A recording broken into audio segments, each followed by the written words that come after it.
Whew. Okay, so I'm outside. It's February 25th. It's cold and we've got some snow coming.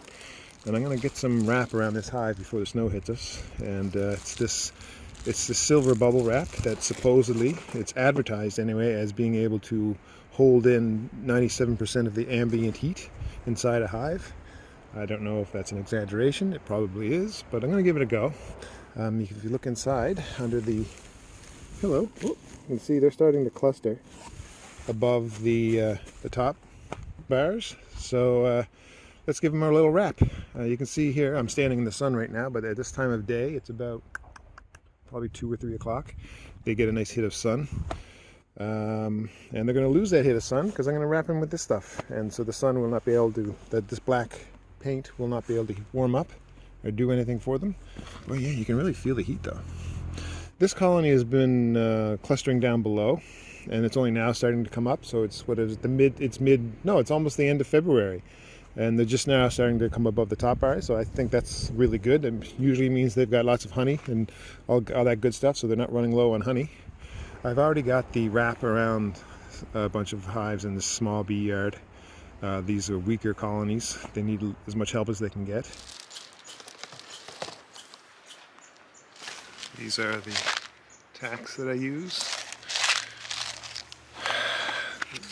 They're not normal tacks, they're slightly heavy duty-ish. They will rust, but they're good.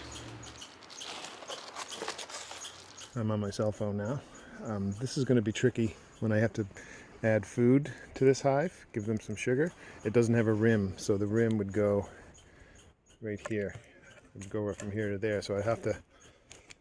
Anyway, I might have to just unpeel the wrap when I put the rim on, but we'll see. But yeah, potential difficulties in the future. Should I just put that rim on now? No, I'm not going to do it. It's too cold. I'll just have to live with it on a warm day and do it later.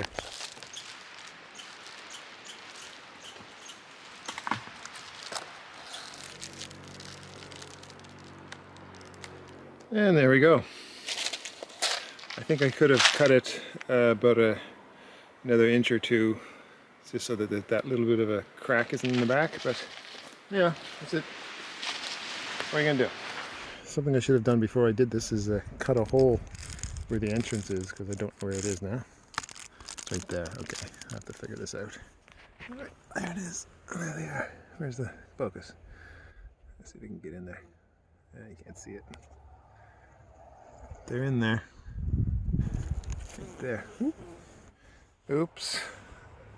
This was their little shelter, yogurt shelter, and I stepped on it. So I'll just leave that alone for now, and I'll put it on later.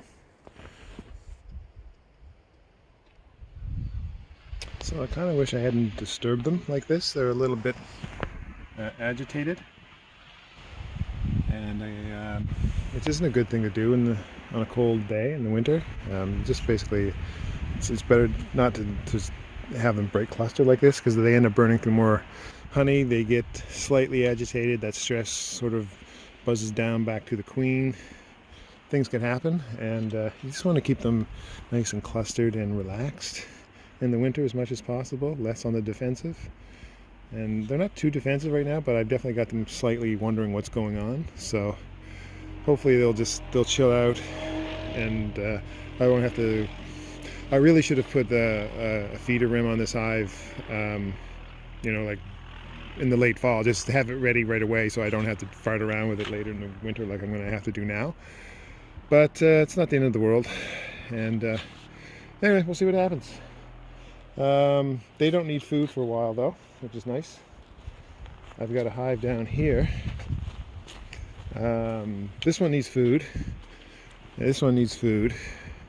And this one I think this one has food. Okay, this is the one that needs food then. I can't remember. And this one over here needs food too. I gave them some drawn comb, focus camera, and I think they've eaten through that drawn comb, so they need food, some real sugar soon. So I'm gonna go inside and mix up some sugar, and hopefully within a few days I'll be able to plop it on that hive. I've got a candy board coming my way. I got a guy down the road who's making one for me, and I'm going to put it, I think, on that hive. Maybe this one, I can't remember now which one, but I'm going to plop that on one of those hives too and see what happens.